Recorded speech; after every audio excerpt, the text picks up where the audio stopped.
Vous hésitez toujours entre les différentes formes de contenu que vous pouvez créer. Bonjour, c'est Bertrand, votre coach web. Bienvenue dans ce nouvel épisode du podcast, épisode 523. J'espère que vous avez la forme, la patate, de l'énergie, que tout va bien pour vous, que vous avez des projets, de l'envie pour créer vos projets. Et vous savez que je suis là pour vous aider, pour vous donner des pistes, pour vous aider à trouver non pas seulement des idées, mais aussi des manières de les exprimer, des manières de les partager, des manières de trouver votre audience, de développer votre audience, de développer la connexion que vous avez avec votre audience, parce que c'est de ça dont nous allons parler aujourd'hui. Comment finalement les différents contenus que nous produisons modifient la connexion, amplifient la connexion que nous créons avec notre audience. Et vous savez que ça, c'est le nerf de la guerre. Vous savez que vraiment, quand je mets sur le site que mon but, c'est de vous aider à créer des super fans de votre contenu. J'ai d'ailleurs modifié la baseline du site. Vraiment, je l'ai modifié. Je suis en train de travailler dessus. Mais l'idée, en fait, vraiment, c'est que vous avez une passion. Vous allez arriver à partager cette passion et trouver vraiment des gens qui vont adorer ce que vous faites, qui vont vraiment se sentir impactés, concernés par ce que vous faites, qui vont vraiment, vous allez leur permettre de faire quelque chose qu'ils ne savaient pas faire, qu'ils ne voulaient pas faire parfois, ou qu'ils étaient réticents, ou alors ils ne savaient pas comment le faire, ils cherchaient des astuces pour le faire, ou alors ils se disaient que c'était impossible pour eux de le faire, et vous les avez motivés à le faire, vous leur avez montré que c'était possible, vous leur montrez un chemin, vous les aidez à le faire. Vraiment, c'est là qu'on parle de connexion, d'impact, etc. Et quand vous arrivez à faire ça, tout simplement, vous montez vraiment, vous arrivez à monter dans la gamme, et c'est plus des gens qui vous suivent, c'est pas du trafic, c'est pas de l'audience, on parle pas de trafic, d'audience froide, d'audience chaude, on parle même pas de clients, c'est là où on parle de la notion de super fan. Et cette notion de super fan, elle vient vraiment d'une notion qui est importante, qui est la connexion, qui est vraiment l'idée, c'est la connexion que vous créez entre vous et ceux qui vont consommer vos contenus. Et quand je dis consommer vos contenus, je parle des différents types de contenus. C'est ce qui m'amène à vous parler aujourd'hui de la pyramide des contenus. Faut imaginer qu'en fait, on a plusieurs grands types de contenus. Aujourd'hui, on va en parler de 3 principaux, qui sont le texte, l'audio et la vidéo. Et en fait, c'est comme une pyramide. C'est vraiment une pyramide. Donc, vous avez à la base, la base de la base, c'est le texte. Au-dessus, vous allez mettre l'audio. Et encore au-dessus, à la pointe là-haut, vous allez placer la vidéo. Avant d'analyser cette pyramide, il faut faire un constat qui est simple. Plus vous montez vers le sommet de la pyramide, et plus ça devient difficile, notamment difficile techniquement, de gérer les différents éléments. Et c'est ce que nous allons voir dans cette pyramide. C'est pour ça qu'on va analyser les différentes étapes de la pyramide, pour que vous compreniez un petit peu pourquoi c'est important de l'analyser de cette manière-là. Bon, maintenant que vous avez cette pyramide-là sous les yeux, là, comme ça, elle est devant vous, vous la regardez, nous allons un petit peu l'analyser. On va regarder un petit peu les différents étages. Je l'ai souvent dit, le texte est vraiment la base de tout. C'est vraiment la base, le domaine, le point essentiel, tout simplement parce que c'est ce qui se voyage le plus facilement, c'est la base Internet. Au départ, on a commencé qu'avec du texte, on n'était pas capable de faire voyager le reste, on n'avait pas les connexions pour le faire. Les outils que nous avons, dont nous disposons, sont textuels. Google est avant tout textuel, même si bien entendu il a dans sa famille YouTube, même si bien entendu il veut référencer les podcasts, il reste un outil qui est avant tout, qui travaille sur le texte, parce que c'est aussi ce qui est le plus facile pour lui, pour le reconnaître. Même Instagram, vous pouvez me dire oui c'est de la photo, etc. Mais en fait, ce qui compte dans Instagram de plus en plus, c'est le texte, à tel point que il y a des gens qui ne publient plus de photos sur Instagram et ne publient que du texte ou des images et du texte à l'intérieur, que finalement c'est devenu une plateforme de blogging, tellement les textes peuvent être longs, et dans ce cas-là, finalement, l'image ne sert qu'une illustration pour apporter du texte. Donc le texte est vraiment un élément important, c'est un élément qui va vous servir pour votre blog, pour vos mails, pour accompagner les autres formats. Si vous faites de la vidéo sur YouTube, vous avez besoin de texte pour le référencer. Si vous faites du podcast, vous avez besoin de texte pour référencer votre podcast. Donc le texte, en fait, vous en avez besoin, c'est vraiment quelque chose dont vous avez besoin. Et vous pouvez vous dire aussi que vous vous contentez de ne faire que du texte. Vous pouvez vous dire que vous allez ne faire que du texte, que vous êtes à l'aise dans le texte, parce qu'il faut vous dire que le texte est la chose, le format qui est le plus simple à faire. Ça peut vous paraître difficile d'écrire, mais en fait c'est le format qui reste quand même le plus facile, on va dire, sur le plan technique, sur le plan organisationnel.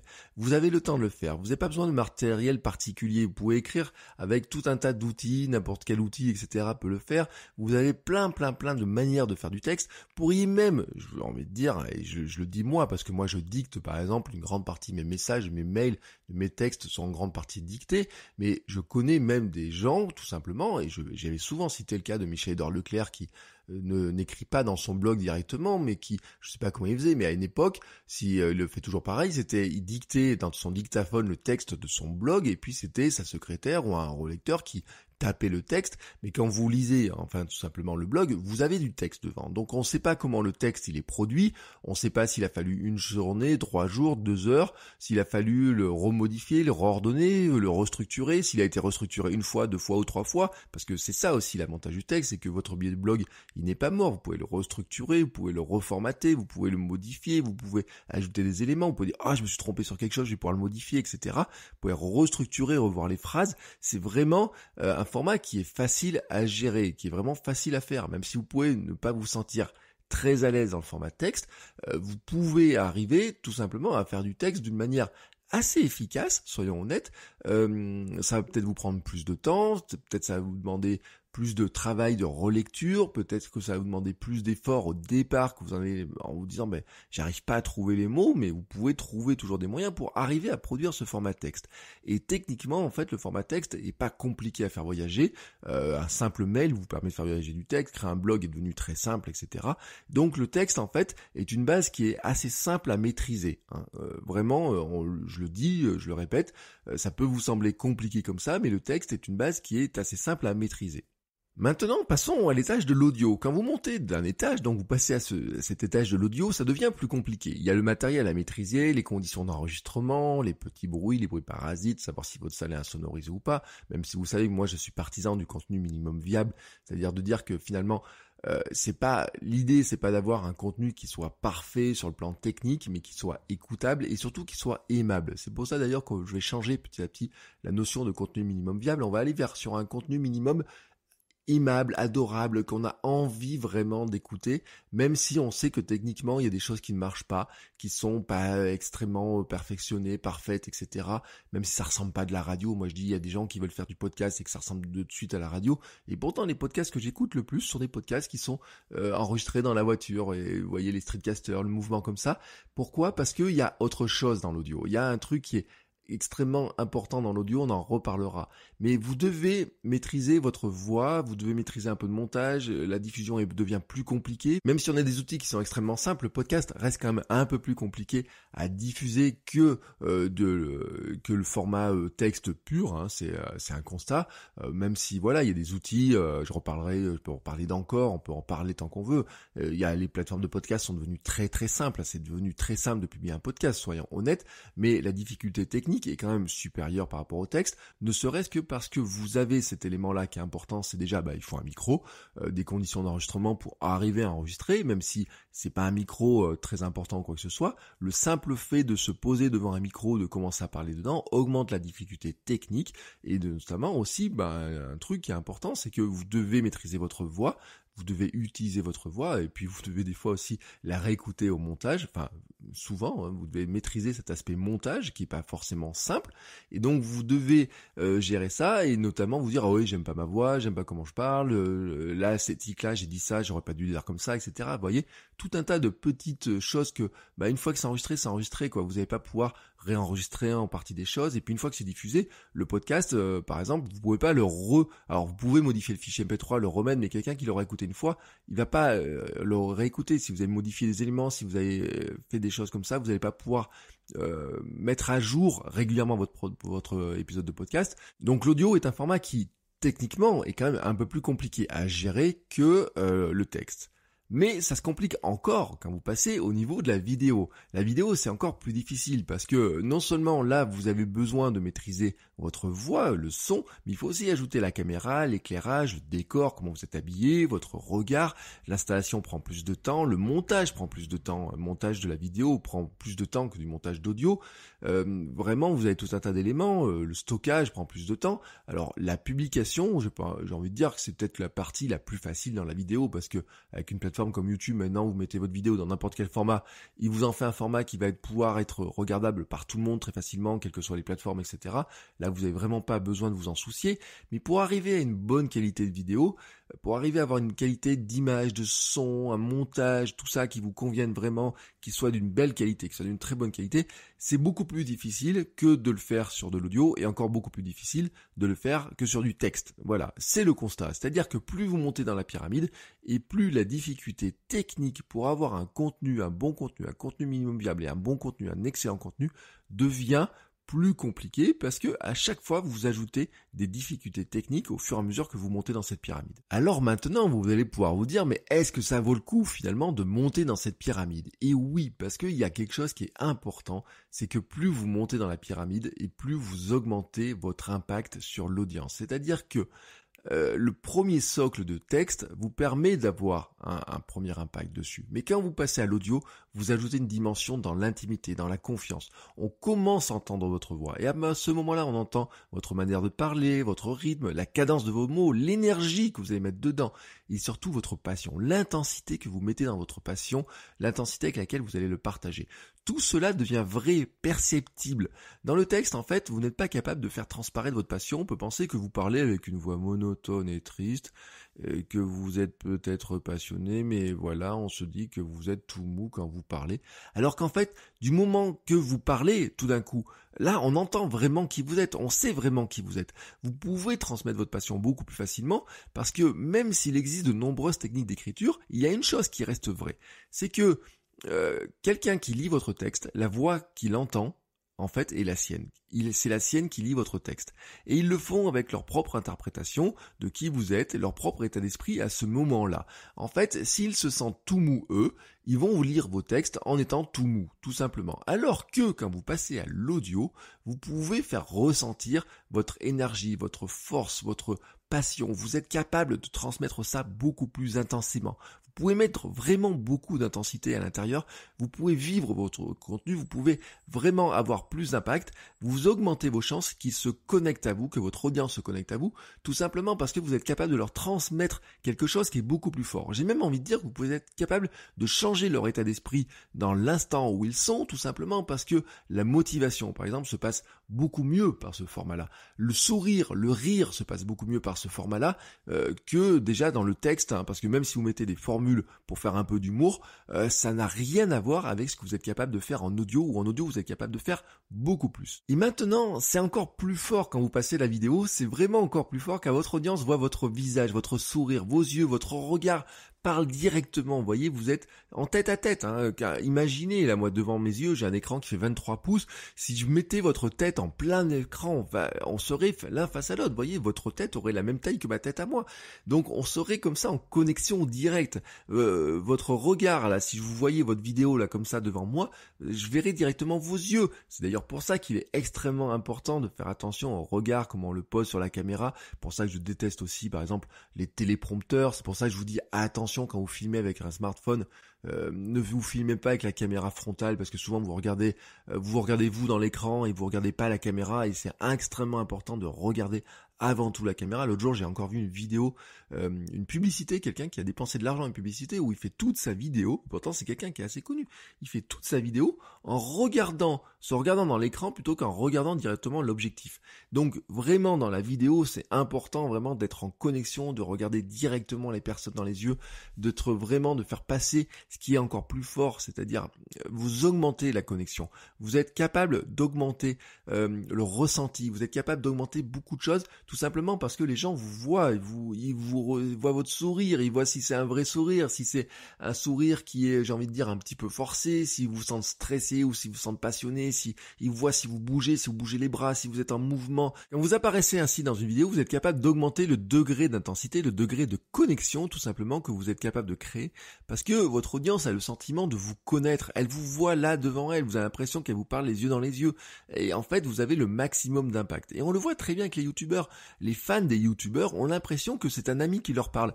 C'est des statistiques, j'en ai parlé il y a très longtemps maintenant, dans un épisode il y a très longtemps, mais on avait une étude qui montrait que les adolescents, environ un tiers des adolescents qui sont fans de youtubeurs, ont l'impression que les youtubeurs sont leurs amis. Pourquoi ? Parce que c'est quelqu'un qui leur parle comme ça tous les jours dans leur écran, les yeux entre les yeux.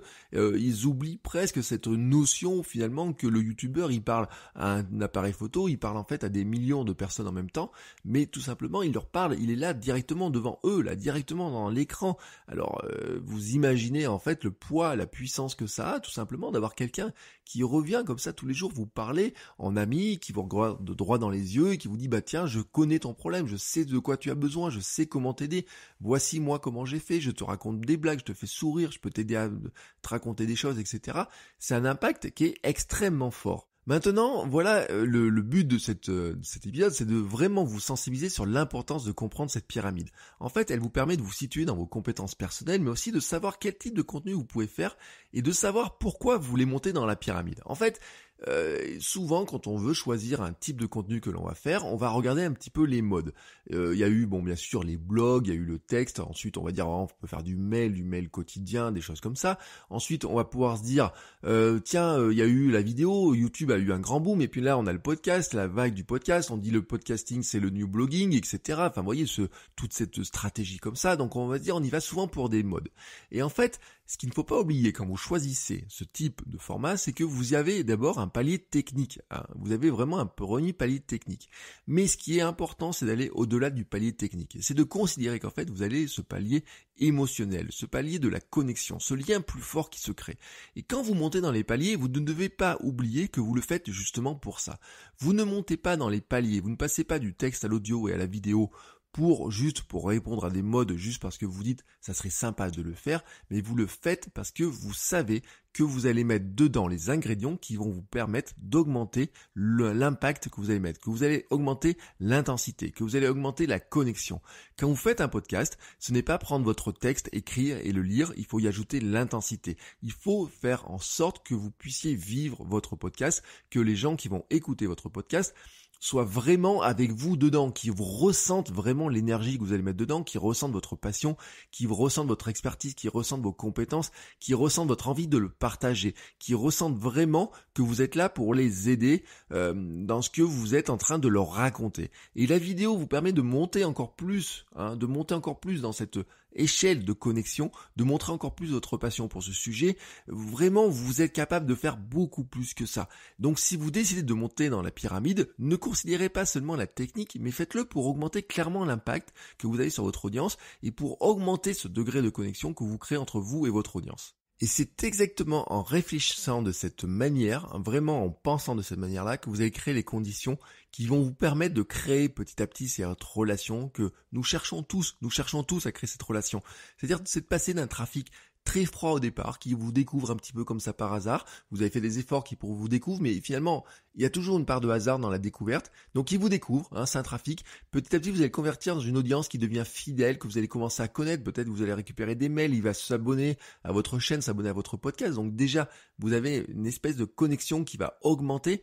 Et puis, vous allez arriver à les transformer peut-être en soutien sur Patreon ou sur Tipeee, peut-être en client, et encore plus ensuite à l'étape au-dessus, en super fan. Mais ça, vous ne pouvez le faire que si vous êtes capable de créer une connexion, en fait que vous deveniez pour eux un petit peu la référence dans le domaine dans lequel vous parlez. Et la référence c'est pas seulement être le plus compétent, vous voyez, c'est pas être le plus compétent, le plus précis, avoir le plus d'expertise, etc.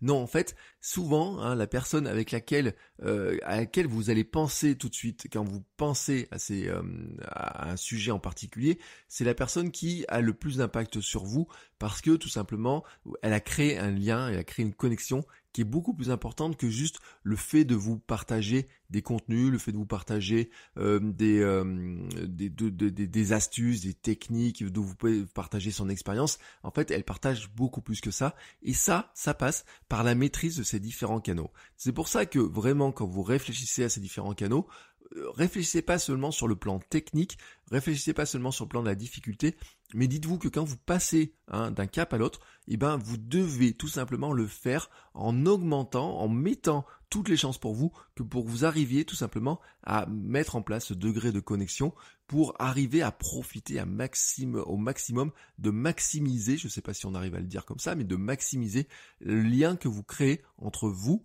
et votre audience. Et comment vous faites en fait pour les faire passer de ce trafic qui est très froid à devenir des super fans, tout simplement par certaines étapes et par cette connexion que vous créez au fur et à mesure que vous créez des contenus.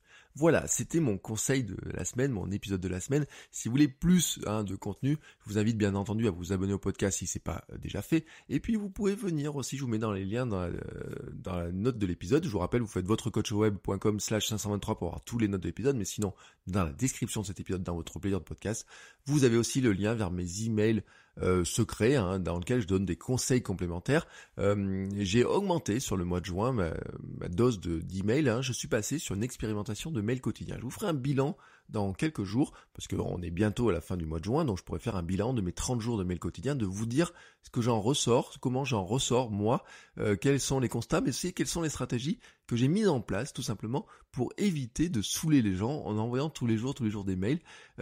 Oui, moi j'envoie tous les jours des mails, mais ça veut pas dire que tous les jours les gens les reçoivent, parce que j'ai mis en place des stratégies. Donc je raconterai tout ça dans les mails, je ferai un bilan de ces mails. Donc si vous êtes intéressé, vous faites votrecoachweb.com/email ou alors vous avez un lien dans la description de cet épisode pour avoir tout simplement le détail et aller encore plus loin par rapport à ce que je vous dis dans ces épisodes de podcast. Alors je vous dis à tout de suite dans les mails et on se retrouve la semaine prochaine pour un nouvel épisode. Ciao ciao les créateurs!